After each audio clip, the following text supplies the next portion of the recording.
इतनी डींगे हाँक रहे हैं तो 5 साल क्या गाजर मूला छील रहे थे? 5 साल से आपकी सरकार थी, मेजोरिटी की सरकार थी का 5 साल में काहे नहीं? इस बार भी लेक्चर मंच में काहे भाषण देना? जब आप सक्षम हैं, आप सामर्थ्य हैं, आपको किसी की ज़रूरत नहीं है तो काहे ले मंच में भाषण दे रहे हैं? काहे जनता के सामने आंसू बहा रहे हैं? ले आइए पैसा।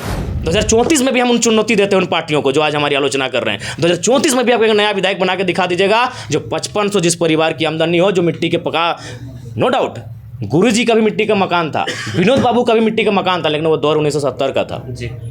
2010 में हमको एक नेता दिखाइए जो मिट्टी के मकान से आके नेता बना हो। हाँ, आज तो जरा मौके बेस पार ले ही। अच्छा, फेसबुक में लिख ली, बेस पार ले 200 टका रिचार्ज कर ले, फिर लिखियो। जोहार। अभी हमारे साथ डुमरी विधायक जयराम महतो हैं। लगातार जो है ट्रोल का प्रक्रियाओं को झेलने के बाद भी सरलता से जो है बातों को रख रहे हैं, लोगों का समाधान कर रहे हैं। अभी रांची में है हम और जानने का प्रयास करें कि जयराम दा, अभी आप सोशल मीडिया में जो है ट्रोल का प्रक्रिया चल ही रहा है, लेकिन अभी आप जिम में हैं।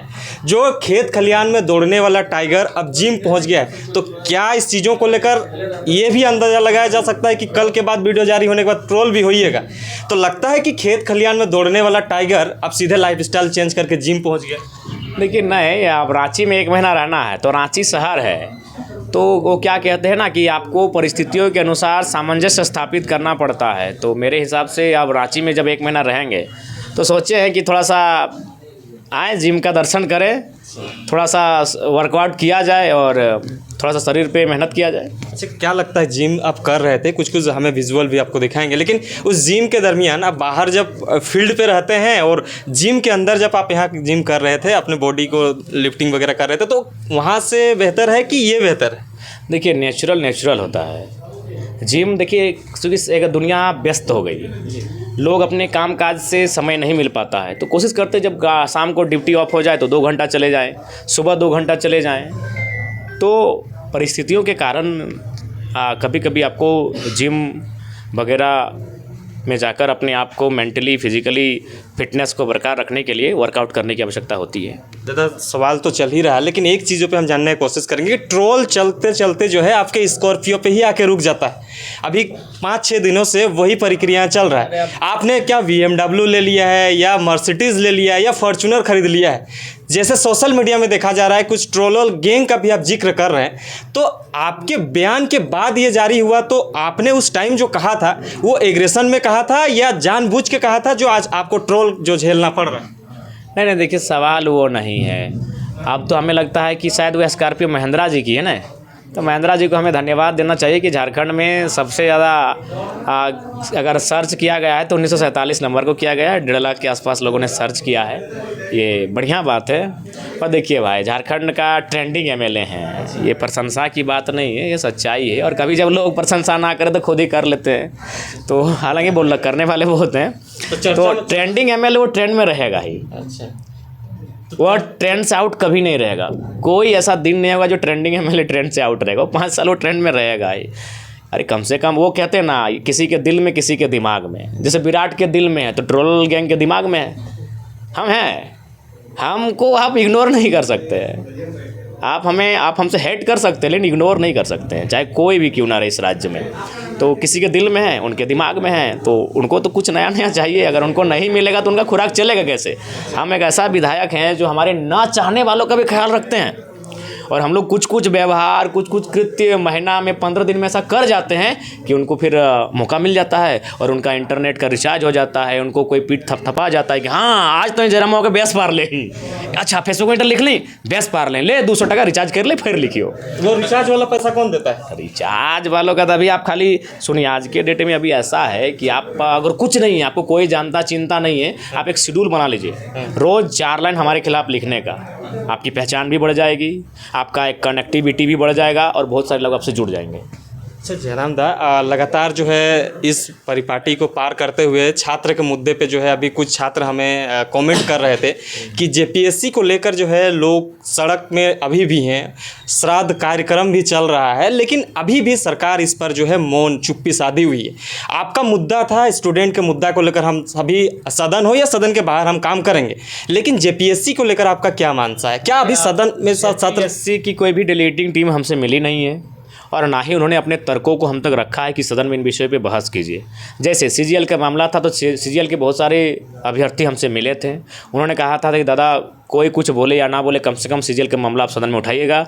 और मैंने 4 दिन बहस किया तो उसमें 2 दिन हमने सीजीएल के मुद्दे पे बात किया था। तो अभी तक ऐसा कोई सूचना या फिर उनका टीम, उनका कोई पत्र हम तक नहीं आया है। अगर आएगा तो अच्छी बात है, और नहीं तो फिर हम बिना आए भी हम उनकी जो समस्याएं हैं हम खुद अध्ययन कर लेंगे और सदन में उठाने का काम करेंगे। कोयले के रॉयल्टी जो बकाया पैसा है उसको लेकर आपने एक बयान दिया था कि अगर झारखंड का बकाया पैसा सेंट्रल के पास है तो हम सेंट्रल गवर्नमेंट से बगावत करने के लिए तैयार हैं।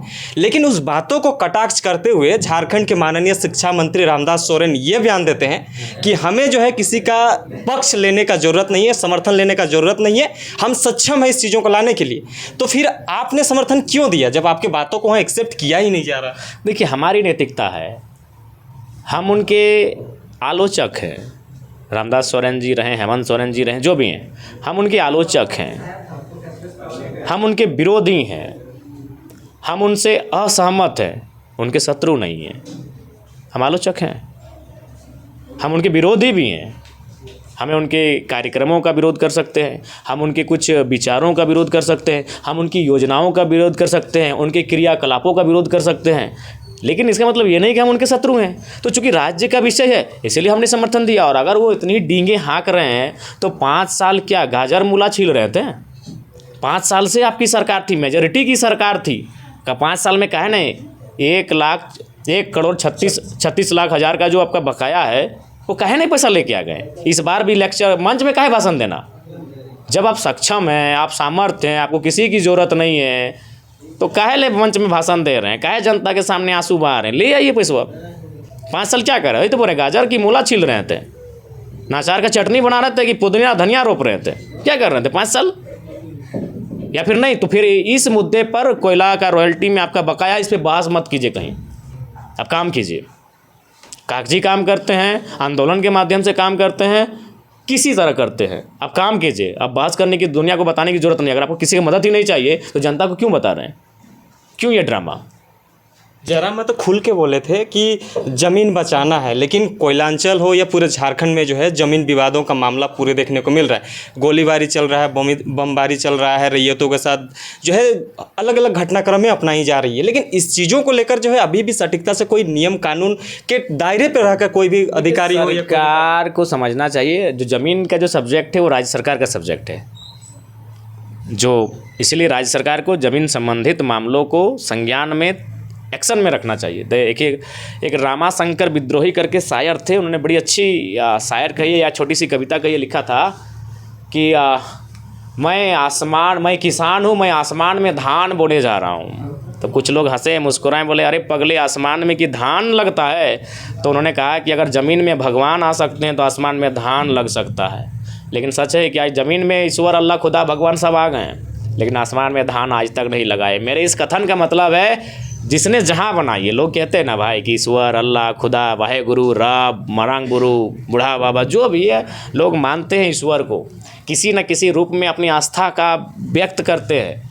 तो और लोग कहते हैं कि ईश्वर यानी भगवान, सभी धर्मों का आप ले लीजिए, कि वे आज ज़मीन पर हैं कि नहीं हैं? जी। मंदिर के रूप में, मस्जिद के रूप में, चर्च के रूप में 5 एकड़ से लेके 5,000 एकड़ में हुए हैं। तो ज़मीन आम व्यक्ति के लिए कितना इम्पोर्टेंट होगा? जिसने दुनिया बनाया है वह ज़मीन पर है, उसे ज़मीन की तलाश है, 2 गज ज़मीन की तलाश है अपने स्थान के लिए। तो एक आम व्यक्ति जो माने ईश्वर कहते हैं, जिसने जहाँ को बनाया, जिसने नदी, नाला, पर्वत, पहाड़ को बनाया है, ये लोगों की आस्था के अनुसार, तो जब उसे ज़मीन की ज़रूरत है तो आम व्यक्ति को ज़मीन की कितनी ज़रूरत होगी? एक किसान के लिए ज़मीन कितना इंपॉर्टेंट होगा? इसीलिए मैंने कल भी कहा था, आज भी कह रहा हूँ और कल भी कहूँगा, ज़मीन सबसे महत्वपूर्ण है।